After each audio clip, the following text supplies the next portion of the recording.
नमस्कार, स्वागत है आप सबका हमारी इस वीडियो में जो कि है basis of accounting. Class 11th का टॉपिक है।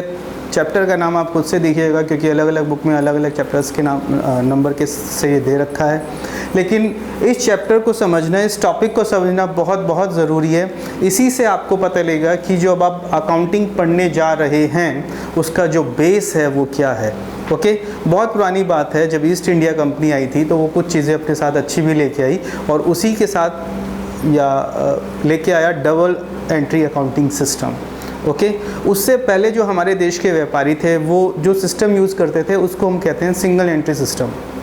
होता उस वक्त ये था कि जो भी कैश आप पे कर रहे हो सिर्फ उसको लिख लिया, जो कैश रिसीव कर रहे हो उसको लिख लिया, और दो तीन जो चीज़ें आपने नई बड़ी बड़ी खरीदी हैं उसको लिख लिया। यानी कि जो सिस्टम था वो सिस्टमैटिक नहीं था, जो था वो एक साइंटिफिक मेथड नहीं था।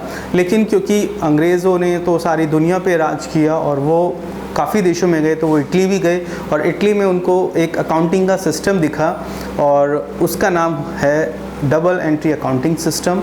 और उस सिस्टम का जो बेस है वो ये है। अब पुराने समय में क्या होता था, जब भी कोई रिकॉर्डिंग होती थी अपने देश में, हिंदुस्तान में जो हमारा सिस्टम था लिखने का बुक्स में बिज़नेस के अंदर, वो ये था कि सिर्फ जो कैश पेमेंट या कैश रिसीव हुआ करता था हम सिर्फ उसको लिया करते थे, यानी सिर्फ हम कैश ट्रांजैक्शंस को नोट किया करते थे। लेकिन डबल एंट्री अकाउंटिंग सिस्टम के अंदर दोनों ट्रांजैक्शंस, दो तरह की ट्रांजैक्शंस होती हैं, या तो कैश होगा या क्रेडिट होगा। क्रेडिट जो उधार, जिसमें पैसा अभी नहीं मिला है, तो हम उसको भी रिकॉर्ड करते हैं। This is known as accrual principle या accrual basis. That means if you record only the cash things, cash transactions, cash events, then this is known as accounting on the basis of cash या cash accounting basis. And if you record cash and credit both, then this is known as accrual basis. And we are teaching here, we are studying here accrual basis only. Second difference, to record the expenses and incomes. आपने किसी को payment दिया तो उसको लिखेंगे, definitely लिखेंगे, this is cash basis. लेकिन किसी की पेमेंट नहीं दी लेकिन उसकी पेमेंट देनी थी आपको, डैट मीन्स जो महीना है वो पूरा हो चुका है, the time period is over, और उसकी जो सैलरी है वो अब आपको दे देनी चाहिए लेकिन आप नहीं दे पाए। Okay, this is known as outstanding. आगे जाके हम इसको फिर से एक्सप्लेन करेंगे। अभी जो हमें सिर्फ इसमें से उठाना है वो उठाना है कि यदि आपने सिर्फ पेमेंट दिया है, दे दिया है, तो उसको हम बोलते हैं कैश बेसिस, और उसको आप कहाँ लिखेंगे, इन द कैश बेसिस। लेकिन if you record the due things also, the outstanding thing also, then this is known as accrual basis. Okay, so what does it mean, recording of cash and credit transaction? इसमें only cash transactions, whereas in the accrual basis you record cash as well as credit, both transactions.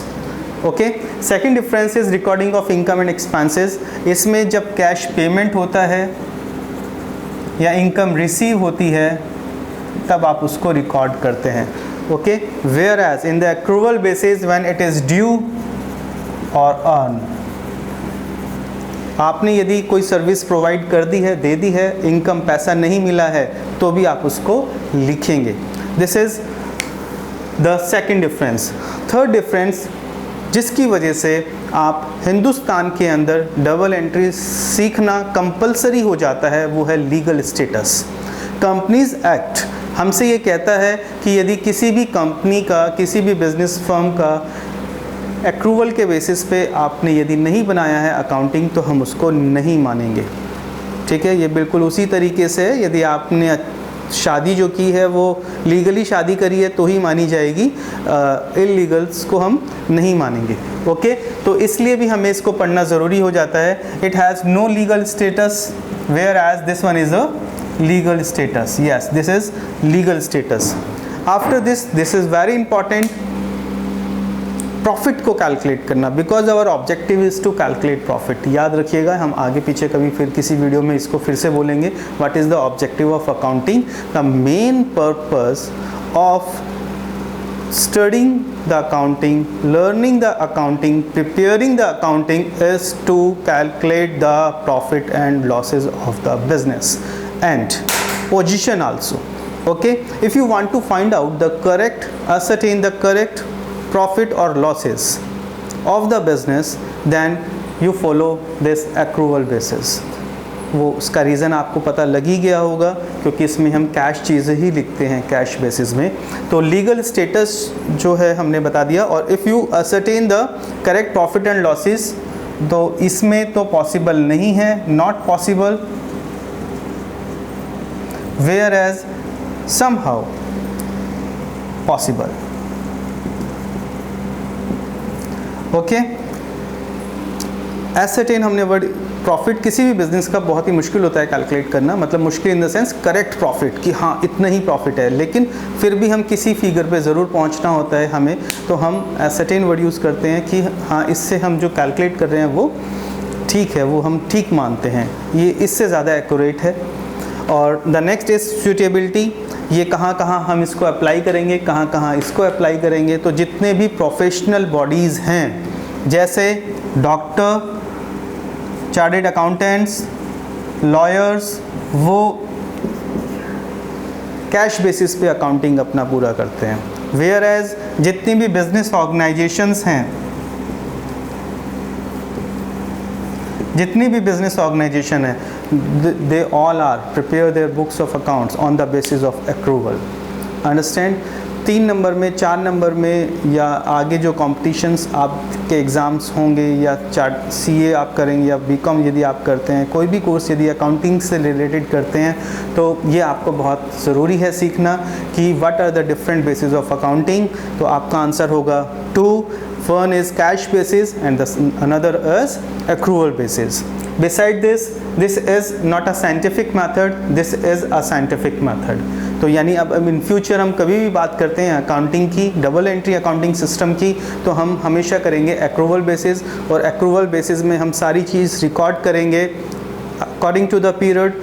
If it is due, it is not due, तो it is due और it is earn, तो हम उसको record करेंगे। यही reason होगा कि जब हम आपको एडजस्टमेंट सिखाएंगे तब हम आपसे कहेंगे the reason is accrual basis. 90% जो रीज़न्स हैं वो यही हैं, एक्रूवल बेसिस। आई होप कि आपको ये वीडियो पसंद आया होगा, शेयर कीजिएगा, ये अकाउंटिंग स्टूडेंट्स के लिए बहुत बहुत ज़रूरी है, और आप भी इसको ज़रूर ध्यान से देखिएगा और इसको याद कीजिएगा। आपके पास कोई भी बुक है, आप उससे इसमें से इसके जो और चीज़ें हैं वो पढ़ सकते हैं। What is the merit of accrual basis, what is the merits of cash basis and demerits of cash basis. हमारे लिए जो अकाउंटिंग को सिखाने के लिए ज़रूरी था वो सिर्फ एक्रूवल बेसिस था, हमें इसी को फोकस करना है आगे। और अगली जो वीडियो होगी हमारी वो होगी अकाउंटिंग इक्वेशन की, इसको आप ज़रूर देखिएगा। अकाउंटिंग इक्वेशन यदि आपने सीख लिया तो कितनी भी बड़ी आप कोर्स क्यों ना कर रहे हों, तो अकाउंटिंग में कभी भी प्रॉब्लम नहीं आएगी। जो नेक्स्ट टॉपिक होगा, नेक्स्ट वीडियो होगा, वो हमारा बहुत इम्पॉर्टेंट होगा, आप ज़रूर देखिएगा। तब तक के लिए नमस्कार, मिलते हैं अपनी अगली वीडियो में।